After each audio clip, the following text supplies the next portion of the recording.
lembaga non-profit di mana kita memfasilitasi beberapa fasilitas untuk pasien-pasien kanker anak beserta dengan keluarganya.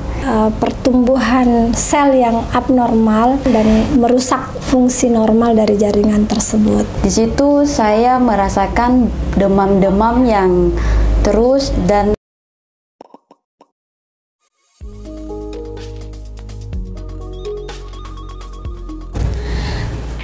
Assalamualaikum warahmatullahi wabarakatuh. Halo ayah bunda, ketemu lagi di NR Podcast. NR Podcast kali ini akan mengangkat tema yaitu 17 tahun langkah kasih YKK setia melayani dengan hati. Hari ini kita kedatangan 3 narasumber. Narasumber pertama kita, yang pertama yaitu Dr. Nadira Rasid Rida MKes, spesialis anak konsultan. Yang kedua, Ibu Nurul Hijriyati SPD selaku Ketua Cabang YKK Makassar. Dan yang ketiga, Ananda Survivor Leukemia Evi Buton. Baiklah, bagaimana kabarnya dokter? Alhamdulillah. Bu Nurul? Alhamdulillah. Ananda, Evi? Baik ya, jadi NR Podcast kali ini ayah bunda mengangkat tema langkah kasih YKK setia melayani dengan hati. Kita beranjak ke Ibu Nurul Hijriyati. Ibu Nurul Hijriyati, bisa menceritakan sedikit histori apa itu YKK? Ya. Jadi YKK adalah suatu organisasi yayasan kasih anak kanker Indonesia di mana bergerak di bidang sosial, lembaga non-profit di mana kita memfasilitasi beberapa fasilitas untuk pasien-pasien kanker anak beserta dengan keluarganya. Jadi YKK ini berdiri sejak 6 November 2006 di mana didirikan oleh Ibu Ira Sulistyo selaku founder dari YKK. Terima kasih. Jadi YKK sudah berusia 17 tahun sesuai dengan tema kita kali ini ya. Iya, betul. Sudah lama sekali ya. Iya. Jadi tujuan dan fungsi YKK itu apa, Bu Nurul? Jadi tujuannya karena kita ketahui semua anak-anak Indonesia berhak untuk tetap mendapatkan atau memperoleh pendidikan yang layak seperti anak-anak lainnya walaupun mereka dalam keadaan sakit. Oleh karena itu YKK membuat atau mendirikan yayasan di mana kita juga memfasilitasi adanya sekolahku untuk ataupun sarana belajar untuk pasien-pasien kanker anak. Wow, sungguh mulia sekali ya tujuannya. Iya. Baiklah, kita beralih ke pertanyaan berikutnya, Bu. Apa sajakah yang diberikan oleh YKK untuk para pejuang kanker? Ya, jadi kita ada beberapa fasilitas untuk pasien kanker juga dengan keluarganya. Jadi kita memfasilitasi rumah singgah, sarana belajar yang kami sebut sekolahku dan juga sosial edukasi, serta kita mempersiapkan transportasi untuk anak-anak ke rumah sakit maupun juga ke rumah singgah. Oh, jadi YKK menyediakan rumah singgah, Iya. sekolahku dan sosedu ya. Wow. Sosial edukasi untuk masyarakat. Baik sekali ya ayah bunda, sungguh mulia dan sungguh besar manfaat bagi YKK karena YKK menyediakan rumah singgah di mana tempat pasien yang luar daerah menetap di Makassar yang tidak mempunyai tempat tinggal ya. Ya, jadi kita fasilitasi semua, jadi semua pasien yang berasal dari luar Makassar kita fasilitasi mulai dari sandang, pokok, perlengkapan mandi, cuci, bahkan susunya, ya. Oh, jadi mungkin di luar sana ayah bunda yang memiliki kerabat yang tidak memiliki tempat tinggal sementara pengobatan kemoterapi di Makassar mungkin bisa menghubungi YKK atau rumah singgah, nanti bisa dijawab di kolom komentar ya. Iya. Kemudian selanjutnya Bu, bagaimana sih cara calon donatur untuk bisa membantu YKK? Ya, jadi kalau kita memang 100% biaya atau untuk fasilitas yayasan itu 100% dari donatur, dari donasi.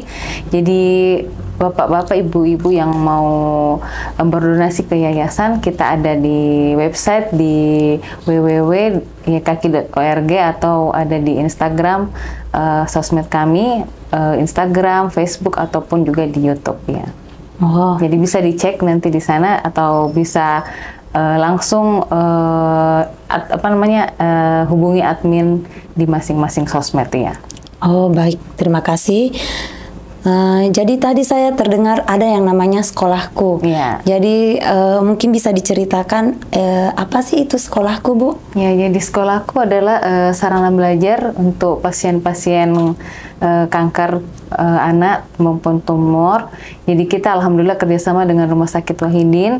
Alhamdulillah dibantu oleh Dr. Nadira memfasilitasi sarana belajar di sekolah di Rumah Sakit Wahidin, yaitu yang kita sebut Sekolahku. Jadi selama masa perawatan pengobatan anak-anak bisa tetap belajar walaupun dalam kondisi sakit. Jadi sekolah tetap berkomunikasi dengan guru-guru sekolah asal ya. Wah, seru sekali ya. Ya. Karena pastinya tidak semua di rumah sakit memiliki sarana Sekolahku, program pendidikan sementara kita berobat. Adapun tempat bermain dan belajar di rumah sakit. Sungguh menyenangkan bagi para pejuang-pejuang yang sementara kemoterapi.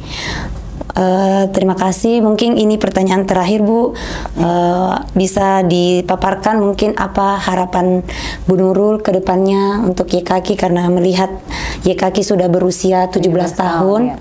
Ya, jadi alhamdulillah 17 tahun YKaki melangkah setia melayani anak-anak di berbagai pelosok Nusantara. Insya Allah dengan usia ini semakin banyak anak-anak di luar sana yang sementara dalam pengobatan perawatan bisa melewati semuanya, insya Allah diberi kesehatan, kesembuhan, dan juga pastinya untuk orang tuanya tetap semangat.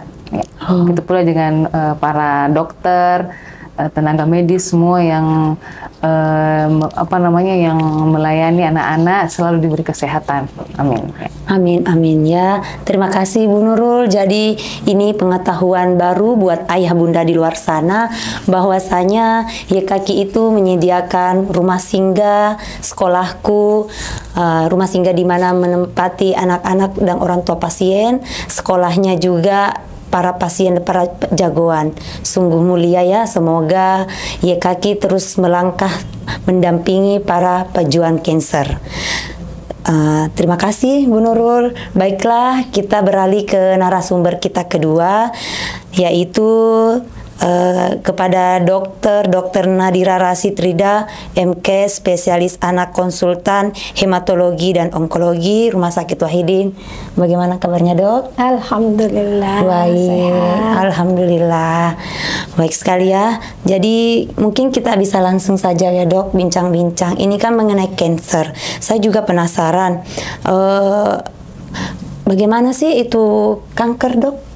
Ya, kanker adalah merupakan salah satu penyakit yang tidak menular yang terjadi pertumbuhan sel yang abnormal yang tidak terkendali yang dapat menyebar ke jaringan-jaringan dan merusak fungsi normal dari jaringan tersebut.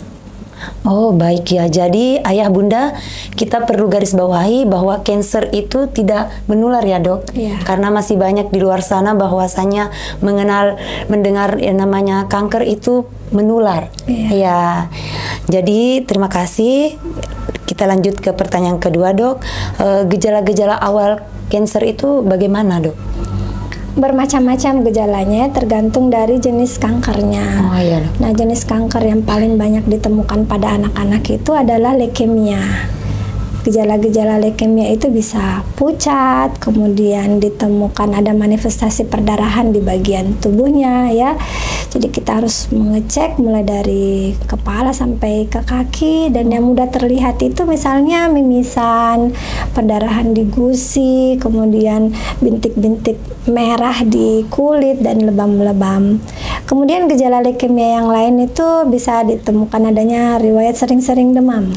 Jadi kalau ada anak-anak kita yang sering mengalami demam lebih dari 14 hari ya, dan tidak sembuh dengan pemberian misalnya antibiotik dan terus berlanjut, maka kita juga harus curiga ke arah leukemia. Kemudian ditemukan adanya benjolan ya.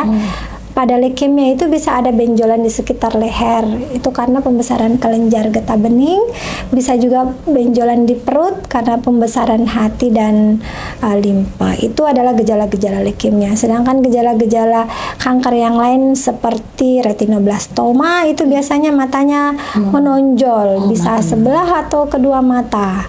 Kemudian misalnya pada kanker kelenjar getah bening itu ditemukan ada benjol-benjolan yang banyak di sekitar leher, di ketiak ya. Dan yang paling kita harus lakukan adalah ayah bunda sekalian, setiap benjolan yang ada pada bagian tubuh anak itu mulai dari kepala dan sampai ke kaki itu harus kita waspadai, curigai mengarah ke kanker. Baik, terima kasih dok. Jadi bagaimana cara atau jenis pengobatan kanker tersebut? Ya, untuk menentukan jenis kanker tersebut ada beberapa langkah yang harus kita lakukan. Yang pertama adalah pemeriksaan anamnesis dan pemeriksaan fisik, kemudian dilanjutkan dengan pemeriksaan penunjang, baik itu laboratorium maupun pemeriksaan pencitraan. Nah, setelah dan pemeriksaan jaringan. Dan setelah ditentukan jenis kankernya, maka modalitas pengobatan untuk jenis kanker, untuk kanker pada anak itu tergantung dari jenis kankernya. Ya, kalau misalnya leukemia itu pengobatannya dengan memberikan kemoterapi. Kalau misalnya tumor-tumor padat, ya jenis tumornya diangkat, kemudian biasanya dilanjutkan dengan kemoterapi dan bahkan ada yang berlanjut ke radioterapi. Baik dok, ayah bunda, sangat menarik pembahasan kita kali ini ya.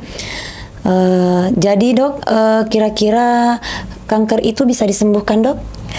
Ada beberapa jenis kanker pada anak yang bisa disembuhkan. Perlu ayah bunda ketahui bahwa angka harapan hidup pada kanker anak itu ada beberapa yang menyenangkan, maksudnya bisa bertahan hidup ya, bahkan bisa sembuh total, meninggal bukan karena kankernya. Misalnya leukemia.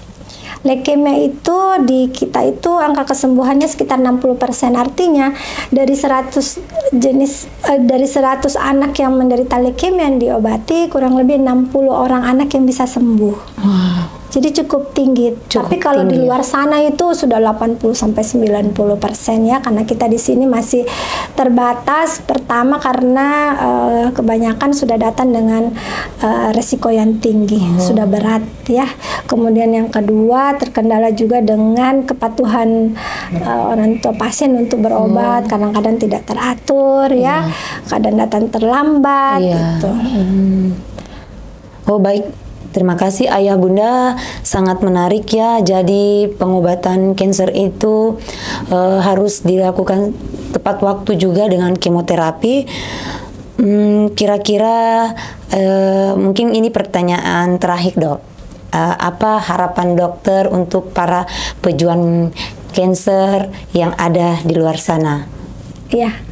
Anak-anakku sekalian yang sementara berjuang ya, sudah terdiagnosis berbagai jenis kanker ya, semoga terus semangat melakukan menjalani pengobatan dengan teratur.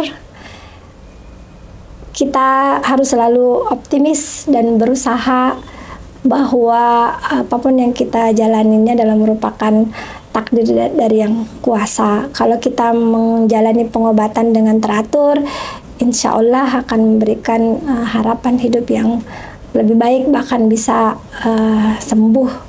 Buat ayah bunda yang mendampingi si kecil, jangan putus asa, terus dampingi mereka dengan sepenuh hati.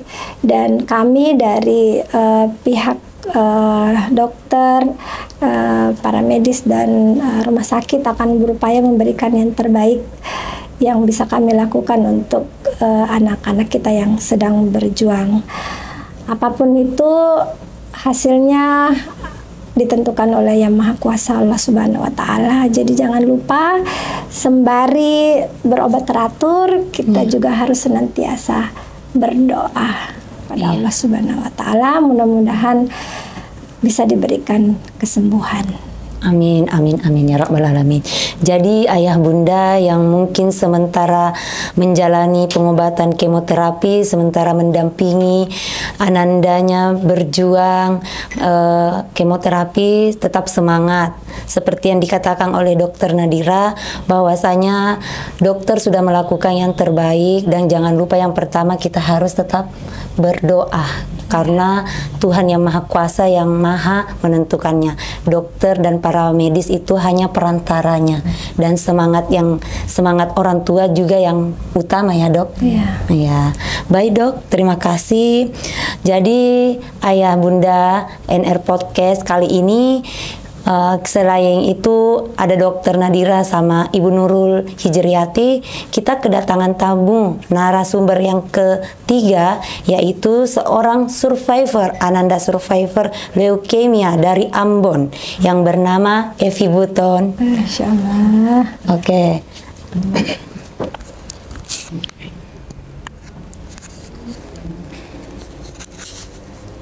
Baik, bagaimana kabarnya hari ini? Alhamdulillah baik. Baik, Evi Buton dari Ambon ya? Ya. Oke, Evi Buton atau saya panggil Evi aja ya? Evi saja. Evi mungkin bisa menceritakan kepada ayah bunda di luar sana kapan Evi didiagnosa sebagai leukemia? Waktu itu pada 2018 saya berumur 11 tahun, masih kelas 6 SD. Di situ saya merasakan demam-demam yang terus dan pembengkakan perut dan nyeri pada tulang kaki serta tidak bisa jalan. Wow, jadi pembekakan ya sampai-sampai tidak bisa berjalan ya. Ya. Terus dengar-dengar ya kaki dari mana pertamanya Evi? Waktu itu saya di rumah sakit, terus ketemu sama Bunda Maryam dan Pak Lulu. Di situ menawarkan untuk ke kaki karena di kaki semua fasilitas ditanggung. Ya, oh jadi adik Evi tidak memiliki sanak saudara di Makassar ya? Iya, Dan pertama kali datang di Makassar bersama ibu? Iya. Wow, luar biasa ya. Jadi apa yang manfaat Evi rasakan selama tinggal di YKK atau di rumah singgah? Manfaat saya tinggal di YKK yaitu saya mendapatkan tempat tinggal dan saya juga mendapatkan teman yang seperjuangan dari berbagai daerah.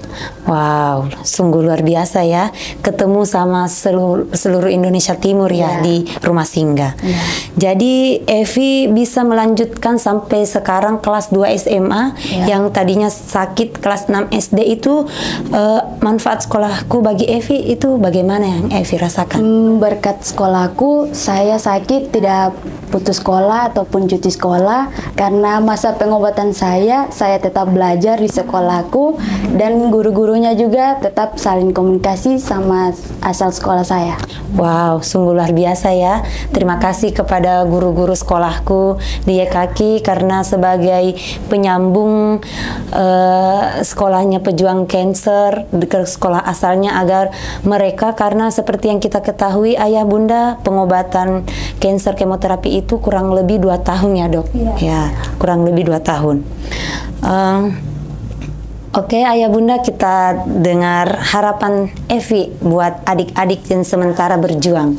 Harapan saya untuk teman-teman tetap kuat. Saya yakin kalian pasti bisa karena saya pernah di posisi kalian dan sekarang saya berhasil menjadi pemenang. Saya yakin kalian pasti juga menjadi pemenang. Wow, amin.